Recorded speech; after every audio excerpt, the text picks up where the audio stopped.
Hi guys, ഞാൻ ഇടയ്ക്ക് വെച്ചൊരു ഷോർട്ട് വീഡിയോസ് ഇട്ടിരുന്നൊരു സോണിയുടെ DVD പ്ലെയർ സ്ക്രാബിൽ നിന്ന് വാങ്ങിച്ചതാണ്, സ്ക്രാപ്പ് ഷോപ്പിൽ നിന്ന്.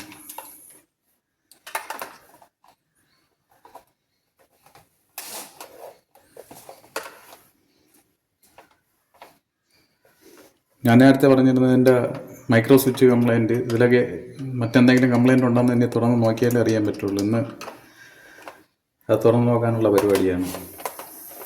ഏതായാലും നമുക്ക് തുറന്ന് നോക്കാം.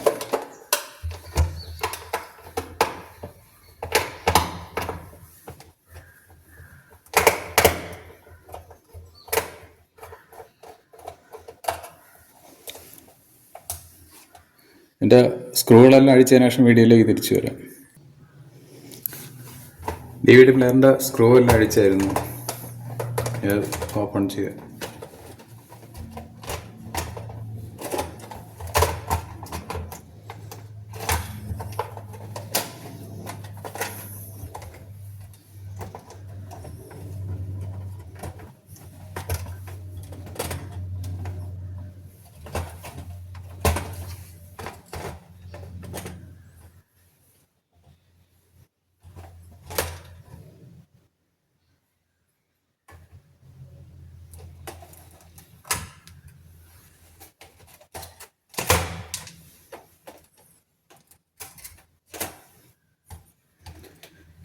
ഇത് പോർട്ടബിൾ TVയുടെ LVD കേബിളാണ്. ഇത് സൂക്ഷിച്ചടിച്ചില്ലെങ്കിൽ പണി കിട്ടും.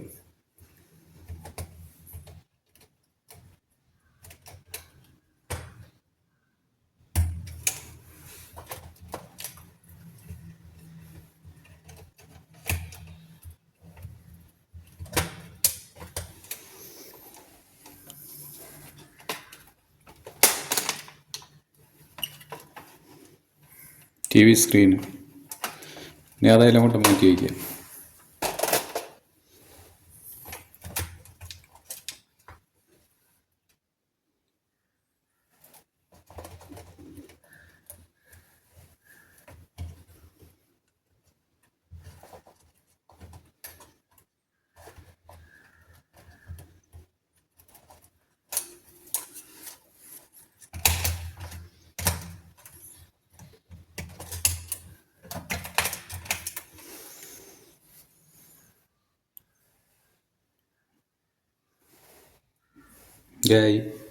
ലേസർ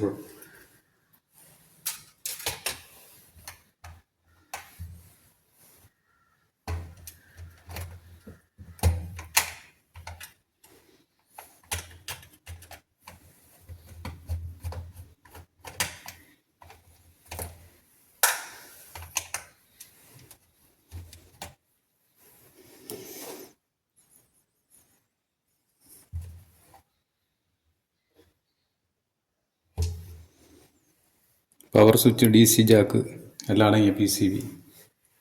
ഇതൊരു നോബുണ്ട്. അത് രണ്ടാമത് നോബ് വാങ്ങിക്കാനൊന്നും കിട്ടില്ല. സൂക്ഷിച്ച് വെച്ചാൽ നന്നായിരിക്കും.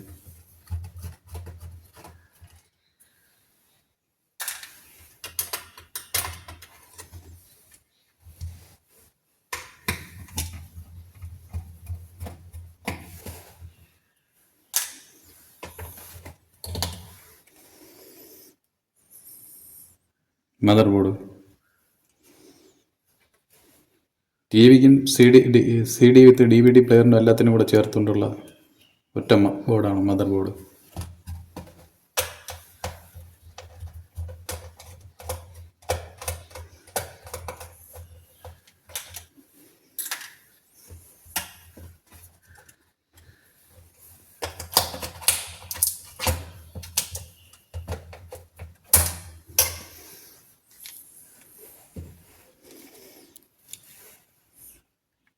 ഈ പ്ലെയറിൻ്റെ ബാറ്ററിയാണ്.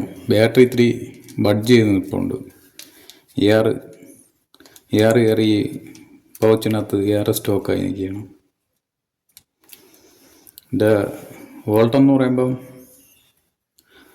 റെഡ് വയർ കൊടുത്തേക്കുന്നത് 7.5 volt, blue wire 3.5 volt, black wire ground volt.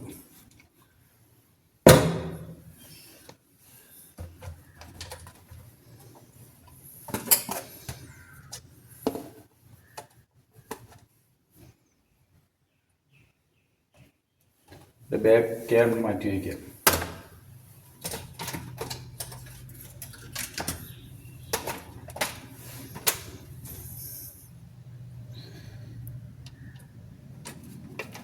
ഇനി നമുക്ക് ഇതിൻ്റെ ഈ ടി വിയുടെ ബോഡി സെപ്പറേറ്റ് ചെയ്യണം.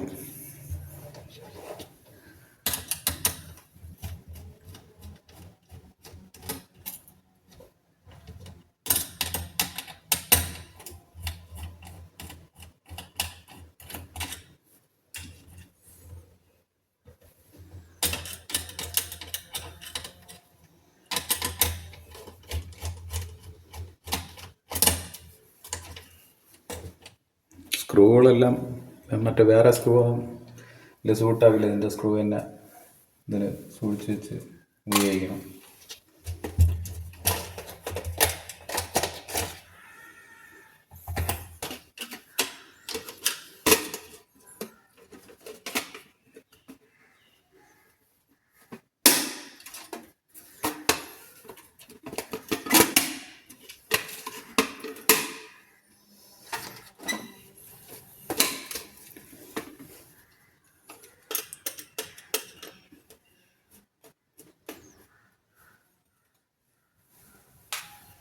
ഇതിൻ്റെ മെയിൻ PCB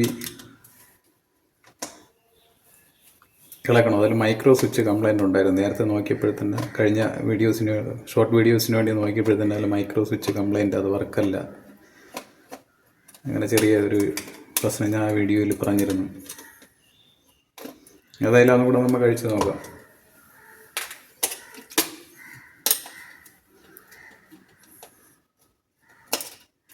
ഗെയ്സ്, എൻ്റെ വീഡിയോ കാണുന്ന നിങ്ങൾക്ക് ഉപകാരപ്രദമായ വീഡിയോ എന്ന് തോന്നണമെങ്കിൽ ലൈക്ക് ചെയ്യുക, ഷെയർ ചെയ്യുക, സബ്സ്ക്രൈബ് ചെയ്യുക, കമൻറ്റ് ചെയ്യുക.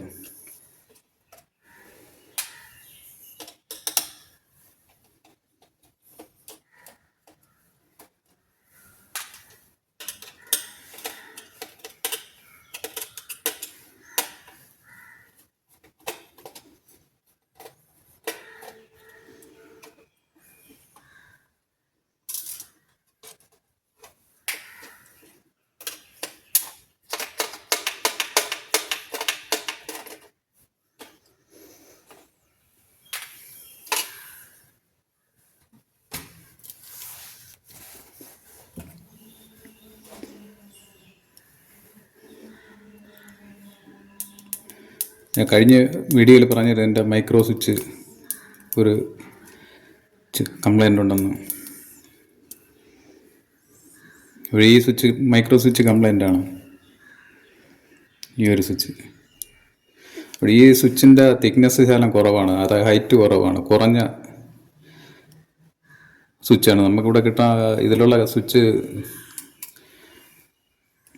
ഇതിലുള്ള ഈ സ്വിച്ച് നമുക്കിവിടെ കിട്ടാൻ വലിയ പാടായിരിക്കും. കിട്ടിയാൽ തന്നെ അതിന് വേണ്ടി നമ്മൾ ഒരുപാട് പൈസ ചിലവാക്കി കയറി ഇറങ്ങി നടക്കേണ്ട ഒരു സാഹചര്യം കൂടെയാണ്. അപ്പോഴും നമുക്കിതിനെ എളുപ്പത്തിൽ എന്ത് ചെയ്യാൻ നോക്കാം. ഈ സ്വിച്ചിൻ്റെ ഈ ഭാഗത്തൊരു ലോക്കുണ്ട്. ലോക്കുള്ളതുകൊണ്ട് ലോക്കില്ലാത്തതുകൊണ്ട് ഈ ലോക്കിനെ മേളിലോട്ട് ഉയർത്തി എടുക്കുക. എൻ്റെ ബട്ടണുകളൊന്നും പോകരുത്.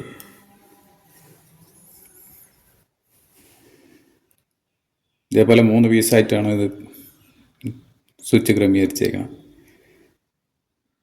ഏതായാലും ഇതിൽ 2 പീസ് നമ്മൾ മാറ്റി വയ്ക്കണം, അതിൻ്റെ ലോക്കും ബട്ടനും.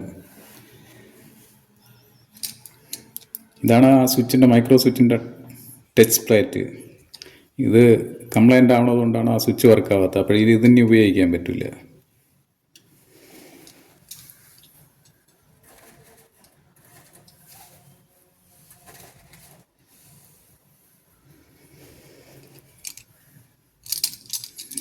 ഞാനൊരു മൈക്രോ സ്വിച്ച് പൊളിച്ച് എൻ്റെ പ്ലേറ്റ് എടുത്ത് വെച്ചിട്ടുണ്ട്, ടച്ച് പ്ലേറ്റ്. ഇതിൻ്റെ ബട്ടൺ നമുക്ക് ആവശ്യമില്ല, ഈ സ്വിച്ചിൻ്റെ കോണ്ടാക്റ്റുകളും നമുക്ക് ആവശ്യമില്ല. ഈ പ്ലേറ്റാണ് നമുക്ക് ആവശ്യം. ഈ പ്ലേറ്റ് എടുത്ത്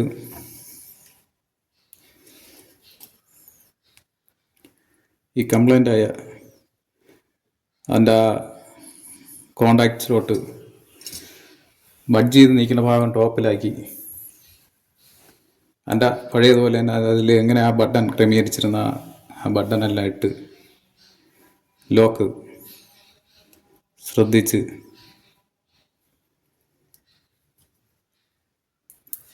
ഒന്ന് താഴോട്ട് പ്രസ് ചെയ്യുക. ഓക്കെ, സ്വിച്ച് ഓക്കെ ആയി.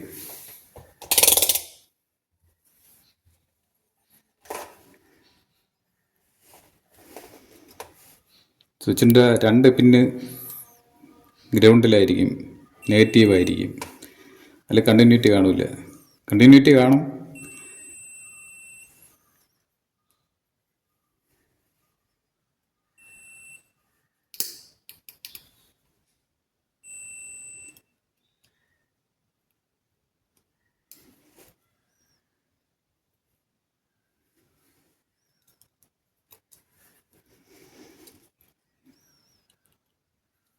നെഗറ്റീവും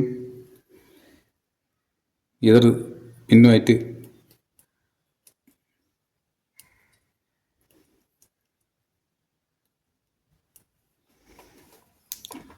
ടച്ച് ചെയ്യിപ്പിച്ച് നോക്കണം. കണ്ടിന്യൂറ്റി ഉണ്ടോ എന്ന് നോക്കണം.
ഇങ്ങനെ വെച്ച് നോക്കണമുണ്ട്, ചെറിയൊരു ബുദ്ധിമുട്ടുണ്ട്. അതെല്ലാം കണ്ടിന്യൂറ്റി കറക്റ്റായി, സ്വിച്ച് ഓക്കെ ആയി.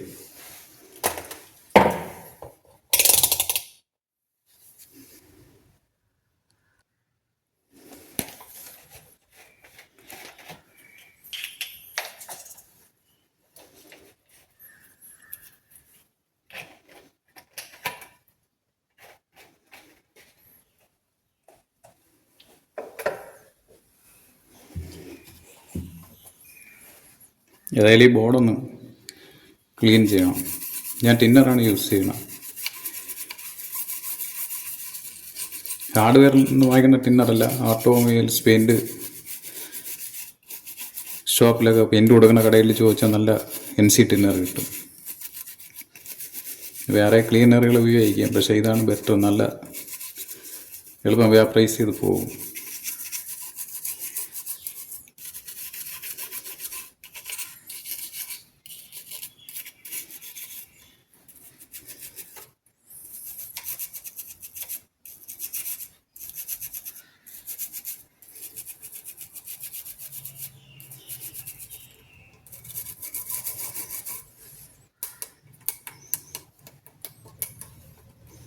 മറ്റുള്ള ബാക്കി സ്വിച്ചുകളെല്ലാം നല്ല ക്ലിയർ ആയിട്ട് വർക്ക് ആവുന്നുണ്ട്.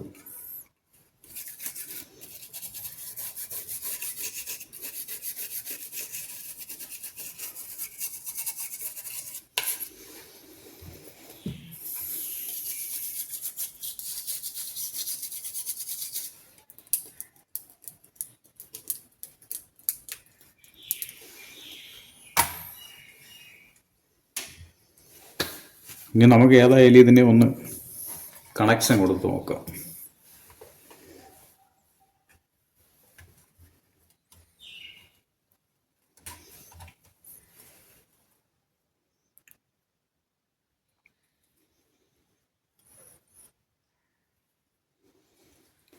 കണക്ഷൻ കൊടുത്ത് നോക്കിയാലേ നമുക്കറിയാം ഇതൊക്കെ എന്തൊക്കെ കംപ്ലൈൻ്റ് ഉണ്ട്. നമ്മൾ ഉപയോഗിക്കാത്ത സാധനം ആയതുകൊണ്ട് നമുക്കിതിനെ കുറിച്ച് ഒന്നും അറിഞ്ഞുകൂടാ. ഇതിൽ എന്താണ് സംഭവിച്ചത്, എങ്ങനെ കംപ്ലൈൻ്റായി, അതിനെക്കുറിച്ചൊന്നും നമുക്കൊന്നും അറിഞ്ഞുകൂടാ.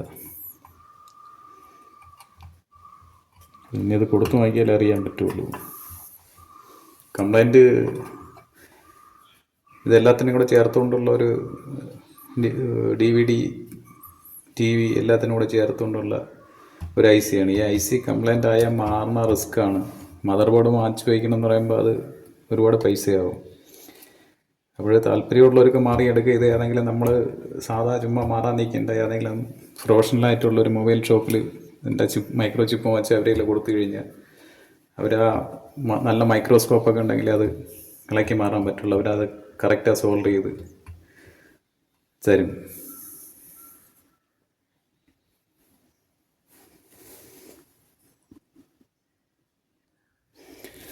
ആദ്യം നമുക്ക് അതിൻ്റെ ബാറ്ററി ഒന്ന് ചാർജ് ചെയ്തിട്ട് അതിൻ്റെ വോൾട്ടേജ് ഒന്ന് ചെക്ക് ചെയ്യാം. അതിനുശേഷം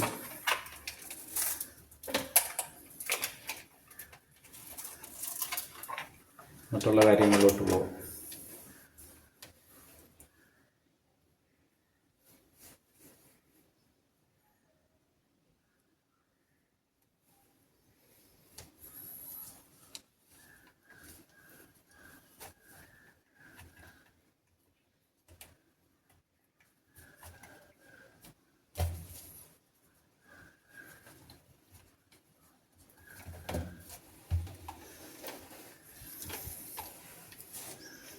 ബാറ്ററി ചെക്ക് ചെയ്ത് നോക്കാം.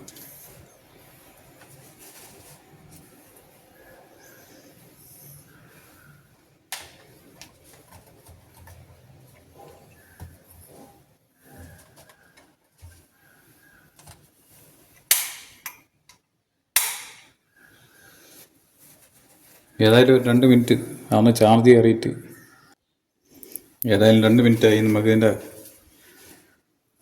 ബാറ്ററി ഒന്ന് അതിൻ്റെ വോൾട്ടേജ് ഒന്ന് ചെക്ക് ചെയ്യാം.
TV-ൻ്റെ പ്രോബിൻ്റെ ബിറ്റ് അതിൽ ടച്ച് ചെയ്യണില്ല. അതുകൊണ്ട്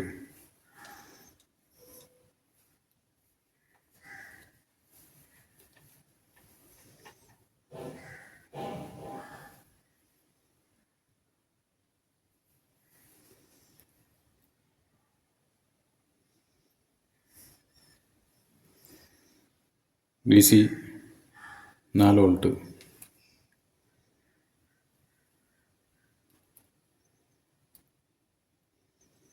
8 വോൾട്ട്, 7.58.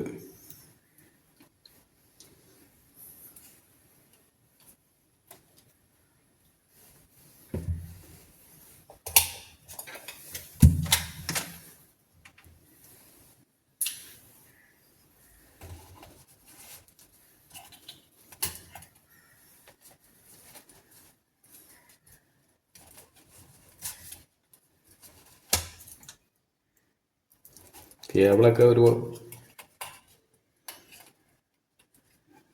ഒരു പരുവമായിരിക്കുകയാണ്.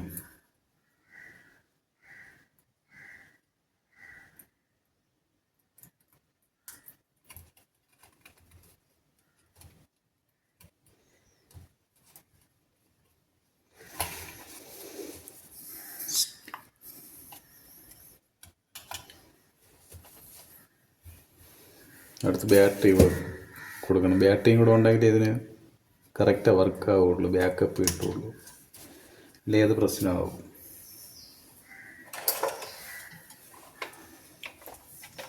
കമ്പനി 4 മണിക്കൂർ 5 മണിക്കൂർ ബാക്കപ്പ് കിട്ടുമെന്ന് പറയാം, ഒന്നും കിട്ടിയൊന്നുമില്ല.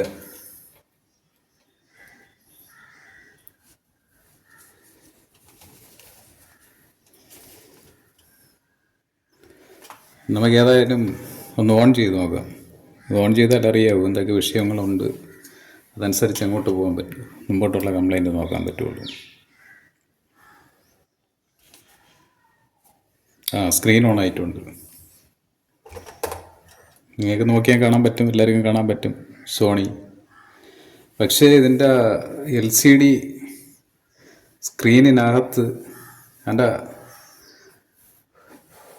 പോളറൈസർ ഫിലിമുണ്ട്. പോളറൈസർ ഫിലിമിൻ്റെ ഇന്നും ഔട്ടും ഫിലിമിൻ്റെ അകത്ത് ഒരു പൊടിയും മറ്റേ എന്തൊക്കെയോ പിടിച്ച് ഡോട്ടായിട്ട് നോക്കിയാൽ കാണാൻ പറ്റും, ഡോട്ടായിട്ട് ഇരിപ്പുണ്ട്. അപ്പോഴും നമുക്ക് ഇതിനെ അഴിച്ച് ഒന്ന് ക്ലീൻ ചെയ്യണം, അല്ലാതെ രണ്ടാമത് സെറ്റ് ചെയ്ത് നോക്കിയിട്ട് പിന്നെ രണ്ടാമത് ആ വർക്കിലോട്ട് പോകണ വലിയ ബുദ്ധിമുട്ടാണ്. അപ്പോഴേതായാലും ഇതിനഴിക്കാം.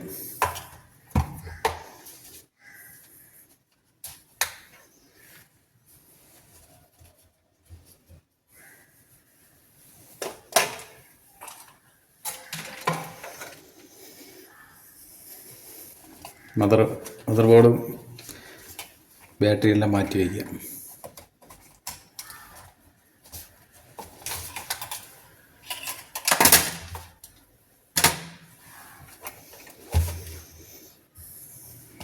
അഴിക്കാൻ ഇവിടെ എൻ്റെ ഫ്രണ്ട്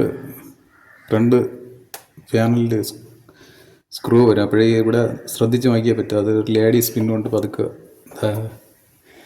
ഇളക്കുമ്പോൾ ആ ബുഷ് ഇളക്കുമ്പോൾ അതിൻ്റെ സ്ക്രൂ കാണാൻ പറ്റും.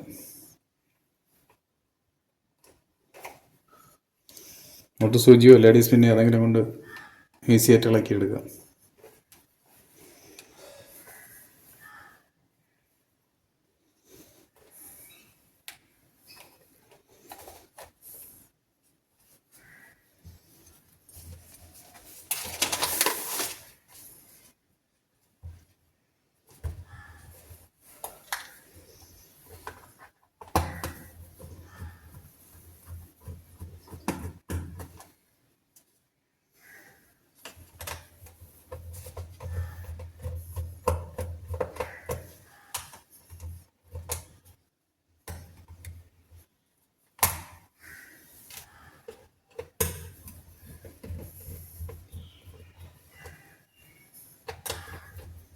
ഇത് അരയ്ക്ക ഉപയോഗിച്ച് വേണ്ടാത്ത സ്ക്രാബിൽ കളഞ്ഞ സെറ്റാണ് ഇത്.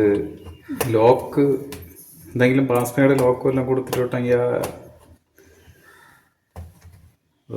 വർക്കാക്കി എടുക്കാൻ മറ്റുള്ള എല്ലാം സ്ക്രീനെല്ലാം വർക്കാവും. മറ്റുള്ള CD DVD USB ഒക്കെ വർക്കാക്കി എടുക്കാൻ ചെറിയ ബുദ്ധിമുട്ടായിരിക്കും.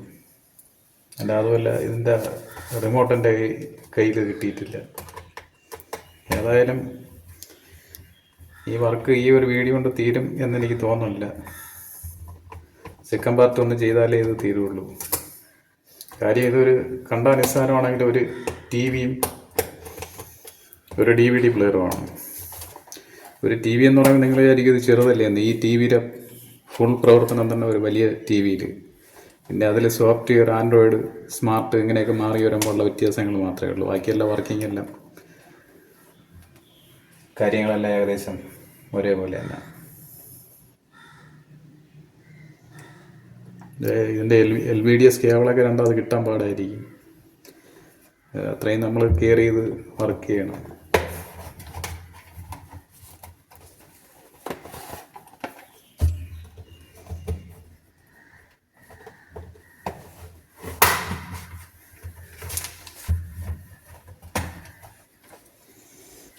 സെപ്പറേറ്റ് ചെയ്ത്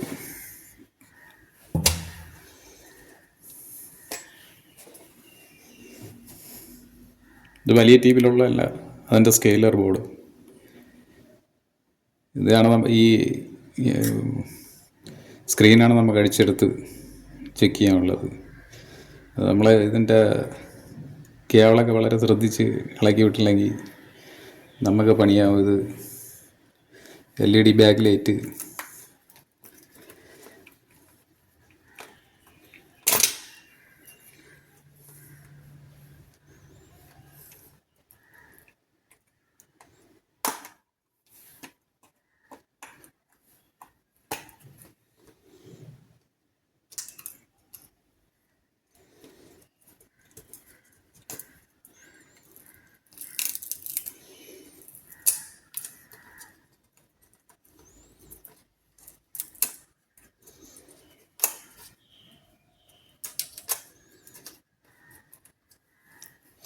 ഇവിടുന്ന് സ്കെയിലറിൻ്റെ കേവലം നമ്മൾ ഇളക്കേണ്ട ആവശ്യമില്ല.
അതും സെപ്പറേറ്റ് ചെയ്ത്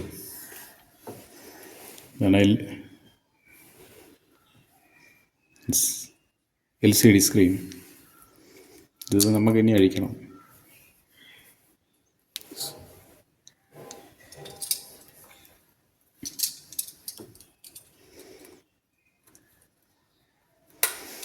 ലോങ് പ്രസ് ചെയ്യല് ചെറുതായിട്ട് ഇളക്കി.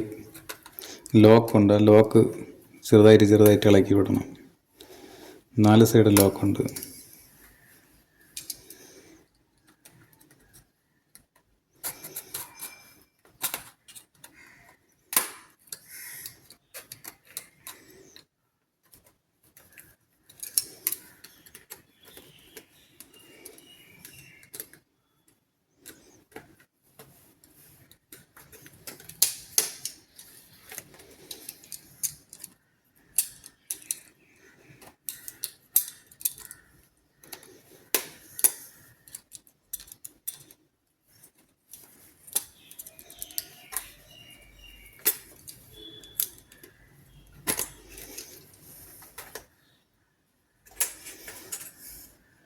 ലോക്ക് സെപ്പറേറ്റ് ചെയ്തിട്ടുണ്ട്.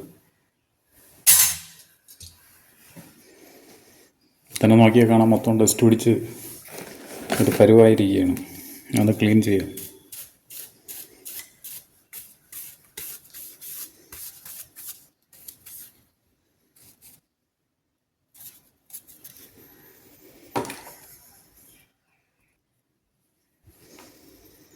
വളരെ ശ്രദ്ധിച്ച് നോക്കി ഇളക്കിയില്ലെങ്കിൽ പണിയാവും.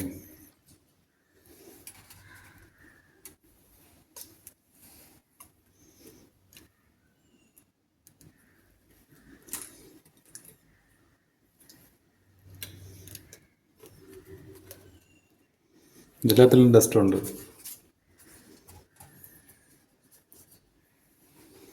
കണ്ടില്ലേ, ഡസ്റ്റ് അടിഞ്ഞിരിക്കണം.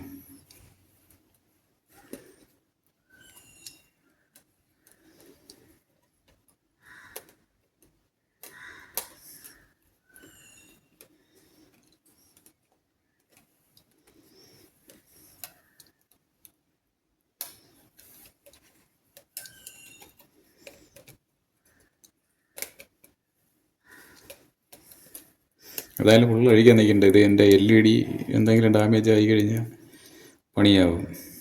ഇതാണ് ഇതിൻ്റെ LCD സ്ക്രീന്.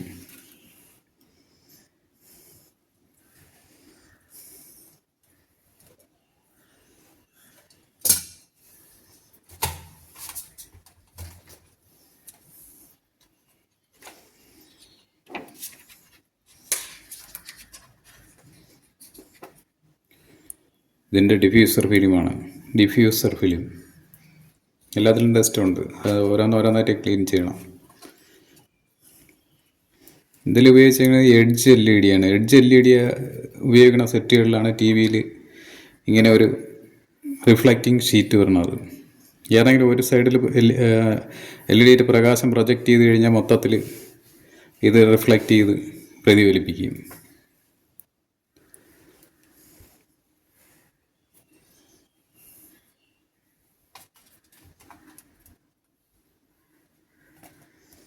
ഏതായാലും ഈ സ്ക്രീനെല്ലാം ഒന്ന് ക്ലീൻ ചെയ്തിട്ട് വരാം. ഇപ്പോൾ LCD സ്ക്രീൻ നല്ല ക്ലിയർ ആയിട്ട് ക്ലീൻ ചെയ്തെടുത്തിട്ടുണ്ട്. ഇനി അടുത്ത് എൻ്റെ ഡിഫ്യൂസർ ഫിലിം ക്ലീൻ ചെയ്തിട്ട് വരാം. ഈ ഫ്രണ്ടിലെ ഡിഫ്യൂസർ ഫിലിം ക്ലീൻ ചെയ്തെടുത്തെങ്കിലും അത് ഒരുപാട്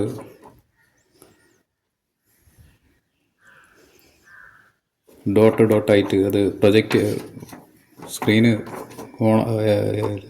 ഓണായി വരുന്ന സമയത്ത് ഇതിനെ പ്രൊജക്റ്റ് ചെയ്ത് വലുതായിട്ട് കാണിക്കും. അതാണ് ഈ ഒരു ക്ലാരിറ്റി കുറയാനുള്ള ഒരു സാധ്യതയുണ്ട്. പക്ഷേ ഏതായാലും ഈ ഡിഫ്യൂസർ ഫ്രണ്ട് ഷീറ്റ് വേറെ എടുക്കാൻ പറ്റുമെന്ന് നോക്കിയിട്ട് വരാം. ഫ്രണ്ട് ഡിഫ്യൂസർ ഫിലിം വേറെ എടുത്തിട്ടുണ്ട്. ഇതിനെ ഈ DVD പ്ലെയറിൽ TV-യിൽ വന്ന ഡിഫ്യൂസർ ഫിലിമിനേക്കാളും കുറച്ചുകൂടെ ക്വാളിറ്റി കൂടിയതാണ്. ഇത് കട്ടി കുറഞ്ഞതാണ്, ഇത് കട്ടി കൂടിയതാണ്. ഏതായാലും അതിൻ്റെ വ്യത്യാസം നമ്മളൊരു എന്തെങ്കിലും ഒരു ലൈറ്റിൽ വെച്ചിട്ട് നോക്കുമ്പോൾ അറിയാൻ പറ്റും. അതിൻ്റെ റിഫ്ലക്ഷൻ എത്രമാത്രം പ്രകാശം കിടന്ന് വരണം, പുറത്തോട്ട് വരണം എന്നുള്ളത്.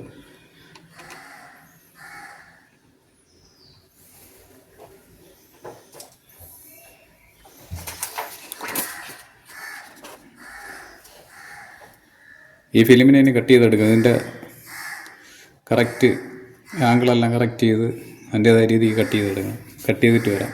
വീഡിയോ ലോങ് ആയി പോകും, അതുകൊണ്ടാണ് ഞാനിങ്ങനെ ഫിലിം വരച്ചെടുത്തത് കട്ട് ചെയ്യാം. കട്ട് ചെയ്ത്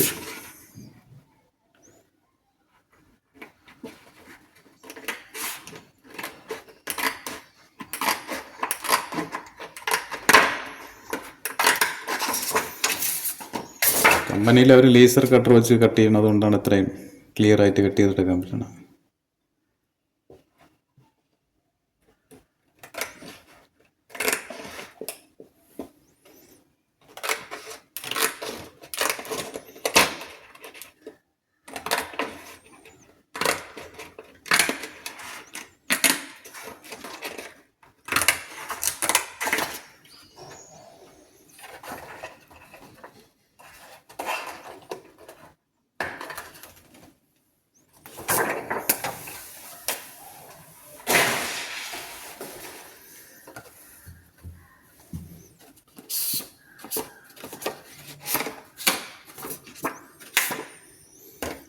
ഡിവ്യൂസ് കട്ട് ചെയ്തെടുത്ത് ഇനി അതിൻ്റെ കറക്റ്റ് ആംഗിളും എന്തെങ്കിലും വ്യത്യാസം ഉണ്ടോയെന്ന് നോക്കണം. ഉണ്ടെങ്കിൽ അതും കട്ട് ചെയ്യണം.